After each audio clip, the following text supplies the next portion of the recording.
Moi salut, je m'appelle Steve Tchencheux, je suis comédien. Ouais, j'ai fait la série Braco sur Canal+, j'ai joué dans Rengaine. Là j'aurai d'autres projets qui vont sortir en 2014.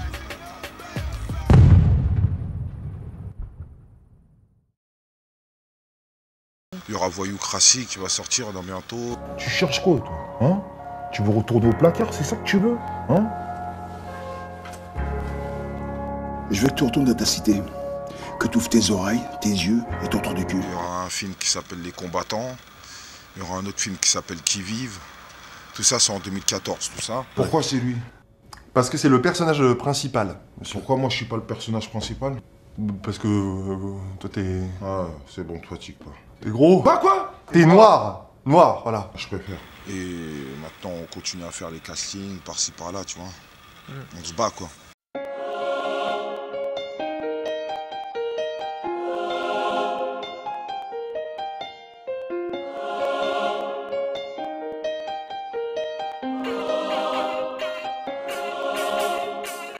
En ce moment, le rap, c'est un peu vague, tu vois. Je trouve il y a deux groupes. Il y a le groupe qui fait du commercial et qui arrive. Et il y a ceux qui font entre guillemets du rap ghetto, qui restent eux-mêmes, qui disent ce qu'ils pensent, qui mentent pas aux gens. Et après, t'as ceux aussi qui font du rap ghetto qui mentent aux gens. Donc en gros, je trouve le rap c'est compliqué en ce moment. Franchement, le rap de maintenant, il est bizarre un peu. Pourquoi tu dis ça? Il y en a très peu en fait qui sortent du lot, tu vois. T'as 2-3 rappeurs qui arrivent à sortir 2-3 sons lourds, mais sinon le reste, voilà quoi, c'est bizarre. C'est fini tout ça. Nous on veut écouter du vrai rap, tu vois, comme à l'ancienne. On veut écouter la musique, frère, la musique. Du rap de test, ma gueule. Se clasher entre vous, là, tout ça, ça. Nous on veut du rap de la banlieue, rap de rue, comme les années 2000. C'était lourd ça. Ah ouais, c'est vrai, il est commercial, mais bon après, c'est les sons qui passent à la radio qui sont commerciaux, qui sont commerciaux. Mais quand écoutes les sons sombres là, sortis de la vocale, tu sais, il y a des rappeurs sombres hein, qui font plaisir, qui sont pas très connus et qui donnent du bon rap. Tu vois, faut pas généraliser, il reste du bon rap, tu vois. Il reste du bon rap. Et nous on reste fidèles à ça. Vous avez vu comment le rap s'est développé aux États-Unis? On pourrait faire la même chose ici, mais franchement, ça avancera pas. C'est difficile quoi. Lui, il essaie de la dire à la politesse, à la mode poli. Franchement, il n'y a que des petites trompettes, ça y est, c'est mort. C'est mort. Maintenant, franchement, chacun il essaie de faire ses bails tout seul, il fait son délire tout seul, sa cascade tout seul, et ça y est.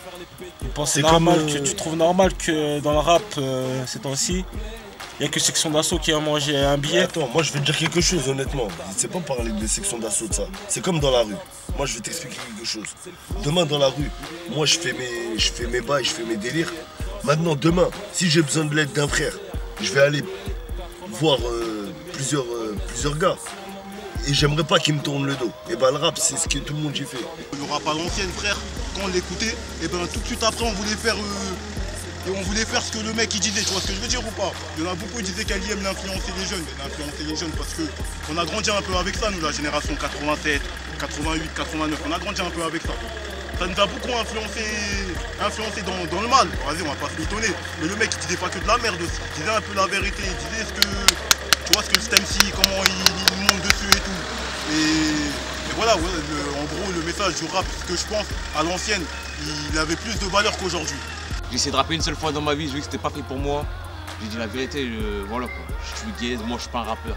Mais maintenant, moi j'écoute tout ce qui se passe autour de moi. Franchement, dès qu'un mec sort de la cabine, si t'es son pote, tu étais vraiment son pote, tu lui dis la vérité, tu dis c'est gay ce que t'as fait.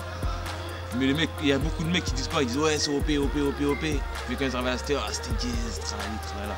Moi quand tu sors de la cabine, je te dis la vérité.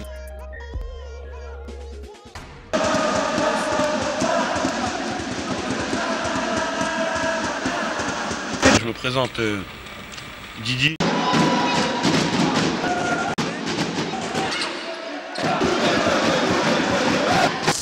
Voilà, on est là, on soutient notre ami Chirdé et tout ce qu'il met en place depuis qu'il a pris le mic depuis sa jeune carrière. Tout simplement, et voilà, moi on va parler par rapport à moi. Je pratique du futsal ça fait plus de 6 ans que j'en fais et que j'ai commencé ma carrière, on va dire une carrière. J'ai commencé à pratiquer le futsal à Aulnay Futsal il y a 6 ans. J'ai débuté dans la plus petite division pendant 2 ans. Et après, grâce à une finale de Coupe de Paris, j'ai eu un coach d'un niveau national qui m'a recruté. Et maintenant, ça fait 4 ans que j'évolue au plus haut niveau du futsal. Et ça fait 8 mois maintenant que je suis en équipe de France.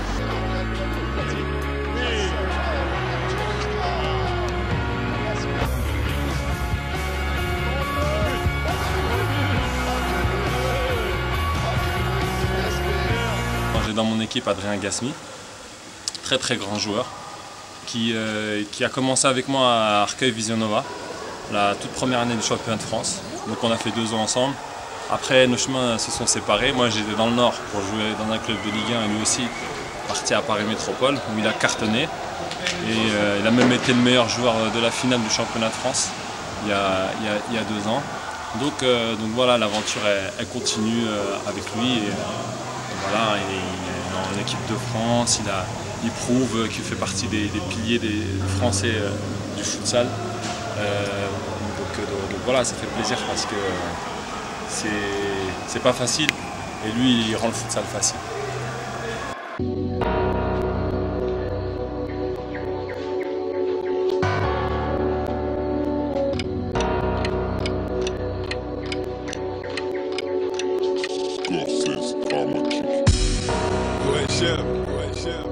ASB, t'inquiète pas, je suis bien entouré. C'est le marché, on va dire, tu vois, c'est-à-dire faut faire parler de soi, donc t'as vu, les petites polémiques, tout ça, les gens ils aiment bien. Parce que quand tu fais la polémique, tu vois, c'est là que les gens ils cliquent, c'est là que les gens ils regardent, ils s'intéressent, tu vois. Si tu fais ton truc tranquillement dans ton coin, il faut attirer l'œil sur toi. Donc, quand tu as essayé des choses, tu en essayes d'autres.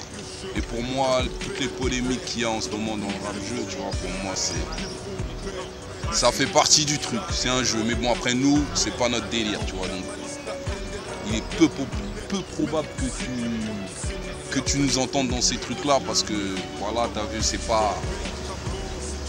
pas des choses sur lesquelles, voilà, tu as vu, nous, on compte faire pas notre buzz, parce que voilà, je dirais ça fait pas partie de nos stratégies. Personnellement, pour nous, pour percer, il faut faire du bon son. Mais là, en ce moment, les gens ils sont en haut et ils ferment les portes. Ça veut dire pour percer, c'est dur. Il faut que tu fais du bon son, tu donnes tes CD par-ci, par-là, tu fais écouter. Mais même ça, les gens ils veulent plus te faire percer. Ils veulent que du business. Ils veulent que du buzz. Ça veut dire en gros maintenant, je crois qu'il faut sucer pour percer. Nous on veut pas sucer, on veut percer par nous-mêmes. Franchement, je vais dire la vérité, c'est pas pour te mentir, hein. J'écoute plus trop la radio en ce moment, tu vois. Je suis plutôt en mode, vas-y, t'écoutes du son dans mon MP, tu vois, du Pura, tout ça, Kenry, tu vois. J'écoute pas trop la radio, tu vois, c'est-à-dire, je sais pas qui, à part moi, je sais qu'il y a section d'assaut. Il n'y a que eux à la radio, à ce qui paraît. Enfin, il y a aussi B2O. Et Ousni. Nous, Chirdier, nous, on est cachés dans le ghetto, on est Sevran, tu sais, tu nous connais. Mais les gens, ils vont nous connaître, gars. Parce que les gens, avant, ils disaient pas le nom de notre ville dans leur musique, là. Maintenant, ils commencent à le dire, parce qu'ils savent qu'en fait, les mecs qu'on laisse, qu'on calcule, c'est eux les mecs qui vont calculer, en fait. Tu vois ce que je veux dire? Avant, les gens, ils disaient pas le nez Sevran dans leur musique. Aujourd'hui, tu entends ça. Bah, c'est bien, parce qu'ils voient qu'en fait, les gens, ils sont là, mais... Hein? T'as vu, j'ai 32 piges, j'ai écouté des trucs quand j'étais plus jeune, ça me parlait et tout. Maintenant, je sais pas comment dire, j'écoute pas trop de rap, j'écoute les mecs pas connus, moi. Moi, j'aime bien quand un mec il arrive, il a pas de blaze, j'écoute, j'ai ah lui, il est hal, tu vois, il a fait des trucs. Mais il y a des mecs connus, on va dire, t'écoutes leurs trucs, on dit bof, c'est fait à l'arrache, quoi, tu vois, c'est fait pour vendre. C'est fait pour dire qu'il est là, tu vois. Et quand t'es là, t'as pas besoin de le dire, je suis là. Ah, moi, mon rap, bon, inspiration américaine déjà à la base. Cœur africain, après, bon, Le reste, les trucs du quotidien, ce qu'on vit nous ici dans la banlieue parisienne, en France, ce qu'on vit un peu à l'extérieur, on va dire dans nos pays, etc. Pas trop les sujets politiques, etc. Parce que je trouve, voilà, moi je suis pas là pour ça, je suis pas un politicien, je suis un musicien, artiste, on va dire, là pour donner de la musique, du rêve, etc. Après mes points de vue, c'est des opinions, voilà. Chacun a ses opinions, voilà, tu vois. Les goûts et les couleurs, voilà. En fait, c'est que les grosses têtes, si t'as pas de buzz, ça sert à rien d'essayer de te présenter dans certaines radios, ils prendront pas. Après, eux, ils ont leur tête d'affiche, ça veut dire qu'ils savent qui passer, et voilà quoi. La musique, c'est dur, hein. C'est mon frère, il y en a, ils vont ranger les rayons pour la musique, ils font de la mise en rayon, ils font de la sécu pour la musique parce que c'est chaud, nous on est indépendant total, t'as vu? C'est-à-dire le pull que tu vois le pull que j'ai là, c'est moi qui l'a fait, c'est pas une structure ou quoi, c'est moi qui l'a fait tout seul. Quand je rentre en studio, je vais tout seul. Quand je fais mes clips, je les paye tout seul. T'as vu, je fais pas des clips de trou du cul, je les paye tout seul, t'as vu, c'est de l'argent, tu vois ce que je veux dire quoi. Et nous on n'a rien en retour, t'as vu, on vend pas de disques. T'as vu, c'est réaliste, tu vois ce que je veux dire quoi. Il y a un petit bouche-oreille, un petit effet papillon qui se fait, mais on vend pas de disques, t'as vu. C'est-à-dire nous, c'est nous-mêmes on charbonne, tu vois, c'est-à-dire là. On a pris un petit sens ensemble, mis en stand-by et on essaye de voir, tu vois ce que je veux dire ou quoi. Comme ça, on vient avec une structure plus solide et plus réaliste, tu vois, plus vraie. Et voilà, t'as vu, mais Black Taliban, ça arrive très très lourd. Je pense pas que le rap commercial tout le rap commercial est nul. Ok, ça marche. Il y en a d'autres, il y en a qui étaient dans le rap gang avant, maintenant qui sont dans le rap commercial et qui ont pas. Voilà quoi, c'est pas fait pour eux, tu vois, c'est cramé à des kilomètres que c'est du rap commercial, en fait, dire. Il y a toujours eu du rap commercial, mais là c'est encore de pire en pire. Hein. Jusqu'à maintenant on voit des rappeurs sur des boissons tropicales. Tu vois, c'est un truc de fou, tu vois. Le rap à la base c'est même pas ça. Le rap c'est en deux secondes, on voyait même pas de clip. Les rappeurs on les voyait que sur des photos. On sait même pas qui ils étaient, tout ça. Maintenant les rappeurs, Salem, ça va ou quoi? Maintenant les rappeurs c'est n'importe quoi. Et des rappeurs ils viennent faire des clips au Aulnay. Alors qu'ils habitent ailleurs, où il y a des rap. Moi je comprends plus rien, moi personnellement. J'habite même dans le 62, dans le Pas-de-Calais. Je vais faire un clip dans le Pas-de-Calais.